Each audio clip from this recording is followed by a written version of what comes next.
The Dunvegan Bridge that crossed the Peace River was constructed in 1960, and 50 years later, we're here as many people gather to celebrate its 50th anniversary.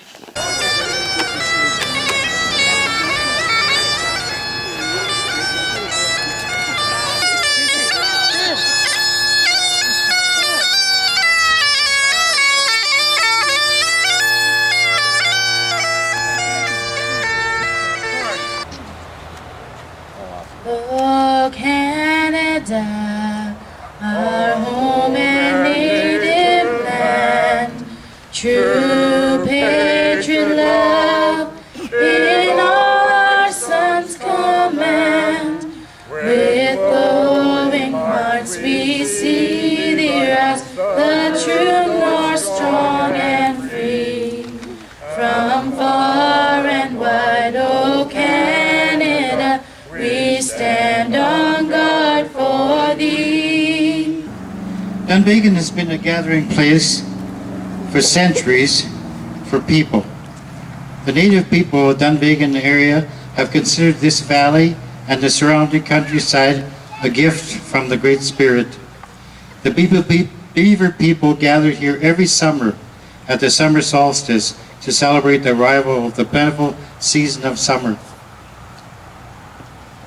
The mighty peace was similar to in respect as the Ganges River is to the people of India.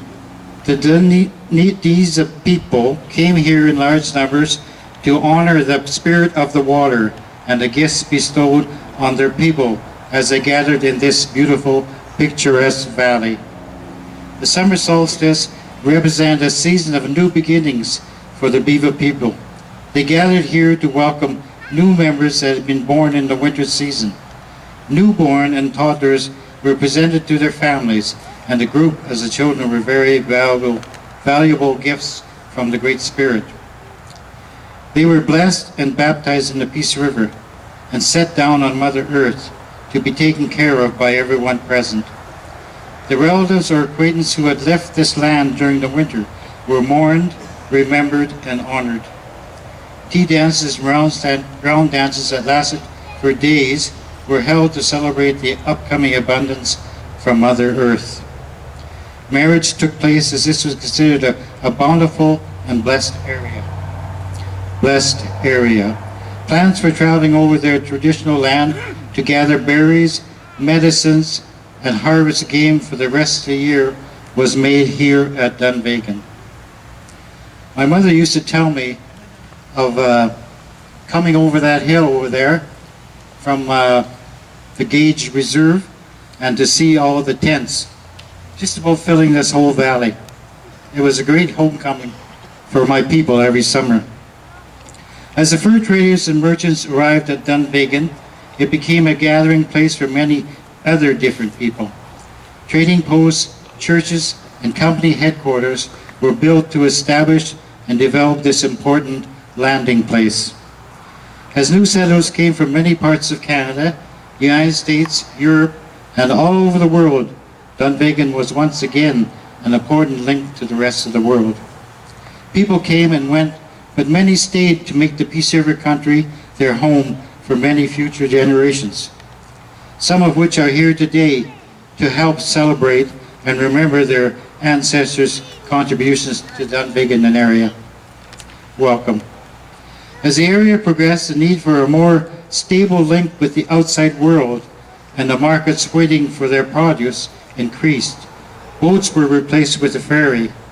Eventually, through the vision and leadership of the people of this area, this masterpiece, the Dunvegan Suspension Bridge, was built. As people travel down the Peace River Valley and see this magnificent structure, the image is forever etched in their mind. Thank you very much, Dave. I just want to point out before we go any further that this podium from the Rotary Club was used 50 years ago on the 31st of August, 1960, during their presentation on the platform. Well, thank you very much, Joanne, and thank you for the kind invitation for me to be here to participate in your celebration. And I'm also pleased to be here today to bring greetings on behalf of our Premier, Premier Mack, and all of my colleagues at the Alberta Legislature, again on this very, very special occasion. I'm especially proud to be here in historic Dunvegan Provincial Park, whose story predates the birth of our province. Originally established as a fur trading post in 1805, Dunvegan developed into a major Roman Catholic and Anglican mission site following the arrival of missionaries in 1867. Today, many of the historic sites and buildings have been restored, as you see, for future generations to view and learn about the region's history. And a major part of this park's historical legacy is the Dunvegan Bridge, which today celebrates its 50th anniversary. This truly remarkable feat of engineering for its time stands today almost a kilometer in length as the 4th largest suspension bridge in Canada. Now, prior to its construction, as your president indicated, a ferry would help transport passengers across the Peace River as early as 1909. Thanks to the bridge's construction, transportation and access to the region became much easier. At this point, I would like to take this opportunity to recognize the Dunvegan Historical Society, the Dunvegan staff, our local residents, and even some individuals who worked on the initial construction of the bridge itself, who are with us here today. Thanks to your efforts, this bridge continues to be one of the most recognizable landmarks in northern Alberta. What I'd like to do is, on behalf of Historic Sites and Museums Branch of Alberta Culture and Community Spirit, is to welcome you to this event. As we've heard, Dunvegan has been and continues to be a crossing point and a gathering place. Today, we're here, gathered here to celebrate 50 years of the bridge. I hope all of you have a great time, and certainly I think all of us can learn as we stand and listen in on the memories that the bridge workers talk about. It's certainly a different world today than when they built this bridge, which has become an icon for the North. So what I'd like to say is welcome, and please enjoy yourself. Thank you. Good afternoon, everyone, and thanks for coming out on behalf of the Council of the Municipal District of Fairview. Welcome to everybody. A marvel of engineering and construction, the Dunvegan Bridge crossing the Peace entering the Municipal District of Fairview opened in August of 1960. This well-known bridge, which has probably been photographed more than any other bridge, put the Peace Country on the map. The bridge changed the lives of Peace Country residents forever and continues to be a lifeline to the South Peace and the rest of the province. Just as Fort Dunvegan was the hub of the fur trade in this region, the Dunvegan Bridge is the gateway to the south for most of our natural and renewable resources, which helps drive the Alberta economy. Without this bridge, our lives would drastically change in this region. Although there have been a few facelifts and renovations, the bridge still looks as magnificent as ever and continues to serve us well.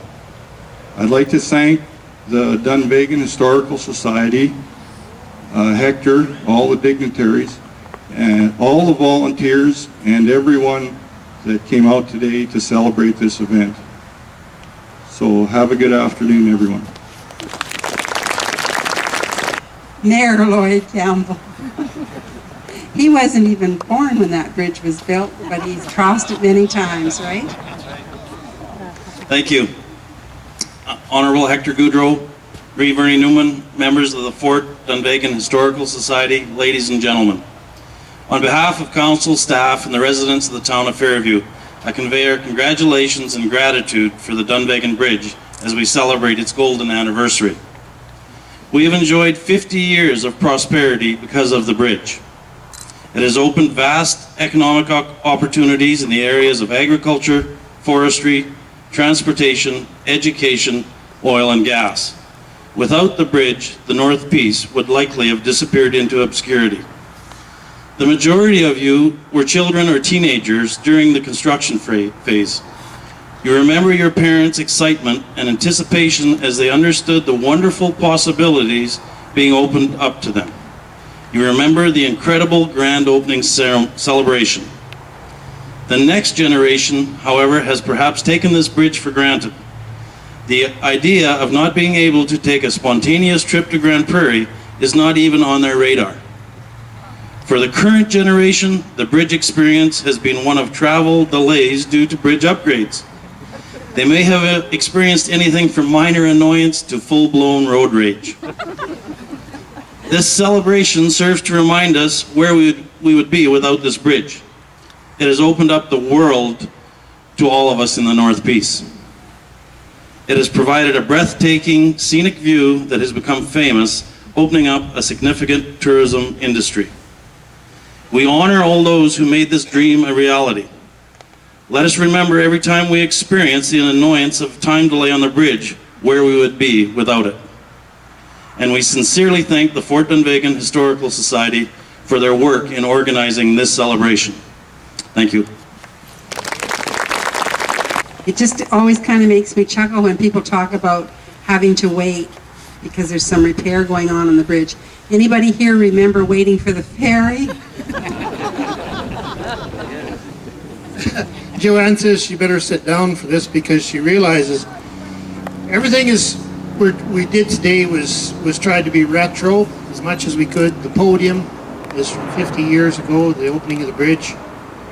The classic cars, the Honorable Canon Greene is here once again.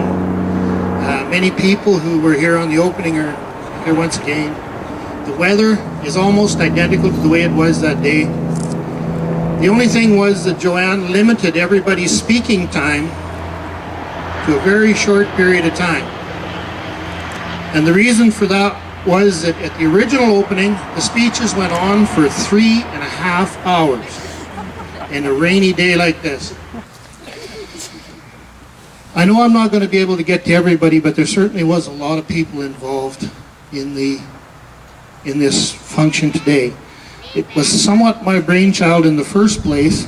We were sitting around one day and we said, the bridge is going to be 50 years old. I kept bringing up this to the society and said, let's plan a party. But anyway, today, the function here today is basically Joanne's thing. So I'd like a round of applause for her. I think she's done a remarkable job. If we were to scour the Peace for the 7 natural wonders of the Peace, I'm sure that the river herself would be number 1. Not far behind, I don't know, 3, 4, 5, somewhere down the list, would be the flats and the hills here at Dunvegan. With the convergence of the large coulees on both sides of the river and the rare parkland soil topography we are surrounded by, surely this would meet one of the natural wonders of the Peace. But when it comes to the man-made wonders, the historic forts would surely, I got 2 pages stuck. We are so privileged to have these restored original buildings to visit. My other man-made wonder of the Peace would obviously be our beloved Dunvegan Bridge.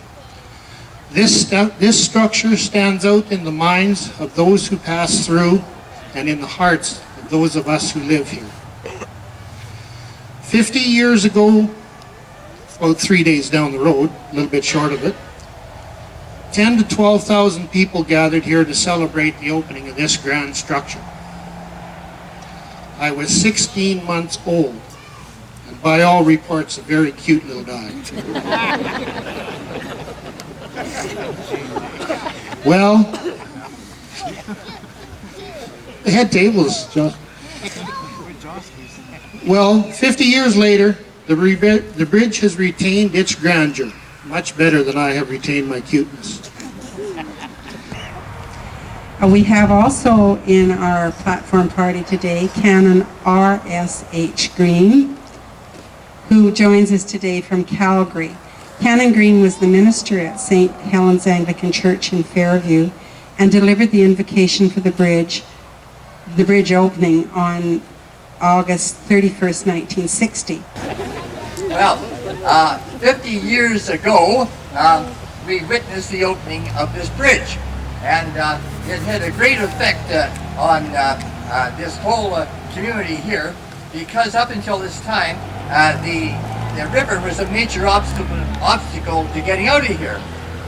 My wife and myself and 3 of our children, all under 5 years of age, the year before the bridge was opened, arrived on the south bank of the Peace here, just as the bridge was becoming a long trip, a 3,000-mile trip from eastern Canada, and we got here and the ferry had just gone.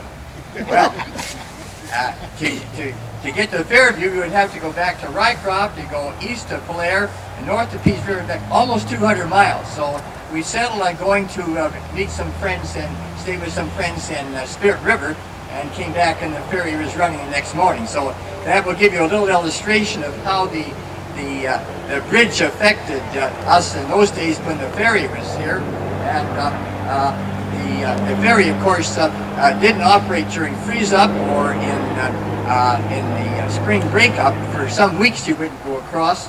And so that, but in the 1870s, the Roman Catholics and the Anglicans had missions here, and the sacrifices of these people were very great.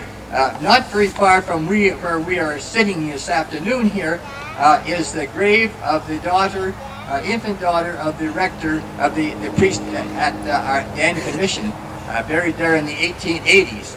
When there were no doctors around and the lack of medical help. So the sacrifices of those people, Anglicans and Roman Catholics in these missions, were very great.